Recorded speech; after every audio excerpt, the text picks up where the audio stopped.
countless times just hearing of people being at the end of their rope, dealing with all sorts of issues, and then putting on the radio, and by God's mercy and grace, a message comes on to touch people's lives.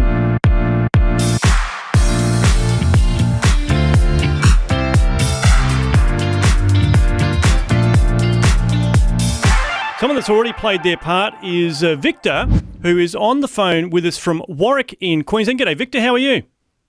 Hey, how are you guys doing? Terrific. Thank you for having me on. Oh, it's great to speak to you. And I know you are passionate about Christian radio, it tells me here on this form I'm looking at. Yep. But I hear a bit of an accent there. Where are you from originally? I'm of Mexican Latino descent, but I'm born and raised in Los Angeles, California. Oh, wow. Fantastic. So what brings you to Australia? Yeah, I just recently got married to a beautiful Australian, and just had to make it over here. Currently, we plan to live here for a while. That's so cool. Well, welcome to Australia. I hope you're enjoying it so far. Yeah, it's amazing. Thank you. That's so cool. So why are you passionate about Christian radio? What got you in such a frame of mind? Well, I have a little bit of history in Los Angeles with Christian radio, but just the powerful testimonies that come out of it, like countless times just hearing of people being at the end of their rope, dealing with all sorts of issues, and then putting on the radio, and just, by God's mercy and grace, a message comes on to touch people's lives. Just have testimonies like that, including actually, just share really quickly, I was a rideshare driver back in Los Angeles, and I remember picking up a woman one time. She was from the Middle East. She was going through life-threatening disease in the Middle East. She was bedridden and was at the point of death. She miraculously survived, which she attributed to Jesus, and somehow ended up back in America. And as I'm driving her around, I had Christian radio on. And she asked me, "What are you listening to?" And I was like, "Christian radio?" And she says, "What church do you go to?" And I mentioned the church at the time.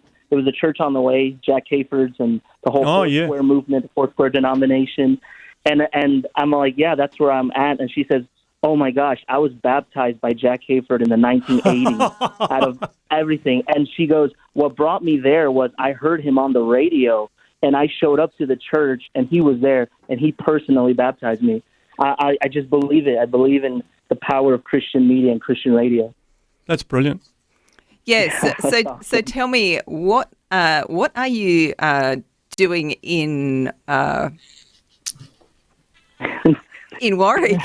What are you doing there now? I understand you're involved with YWAM. So what part has that played in your life? Yeah, I joined YWAM January of 2023, just engaged in missions, following the Lord. Decided to come here. I got married. Obviously, the Lord led us here to Warwick. And I'm actually still praying in the process to do YWAM full-time, be a missionary full-time, be engaged in missions and evangelism and outreach and ministry, just praying through it all. We've been here for about 2 months or so. Wow. So yeah, just fresh in Australia. And I got to say, these YWAMers that they find their mate on the mission field, it's fantastic. It's we hear so many stories of YWAMers that have become interested in the other person. It's like, oh, hello, we've got a bit of a relationship going on here. A lot of us could put our hand up and say, yes, I know someone that happened to. Yep. That's so good. All the time. Well, Victor, I appreciate your heart, mate, and just sharing some of those stories of how God's worked in your heart and in others that you know.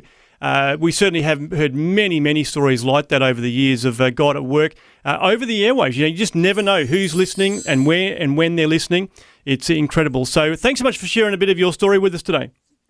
Yeah, no problem. Thank you. God bless you guys. God bless all the work you guys are doing there. Oh, Victor, thank you so much. I love that God's got a call on your life and you obeyed it. You heard something and you acted on it. And that's just so wonderful. That's the adventure of a Christian life. And you said you're praying to be engaged in full-time ministry. And it got me thinking, if you're listening now and you're thinking, okay, we're in Visionathon, what can our finances do? Well, if you have the capacity as a leader to give $5,000, it will actually give 750 people access to help through the prayer line. And we all know that prayer is powerful. It does so much. It connects you to the heartbeat of God and helps many find new direction and calling. And right now is an opportunity. Your support will empower Vision to help more people in 2025 through the Vision app and website. And the reason I say that is hearing from Victor, whether you're in the US, whether you're Latin and New Mexico, whether you're in Australia, the app, the website allows other people to access the right word at the right time. So don't delay. Give and be blessed. Have an encounter with God yourself. Ask him what you can do and then respond to that call upon your life. You can donate now at vision.org.au. You can call and bless a volunteer on 1800 316 316, or you can give in the donate button on Vision Christian Media app.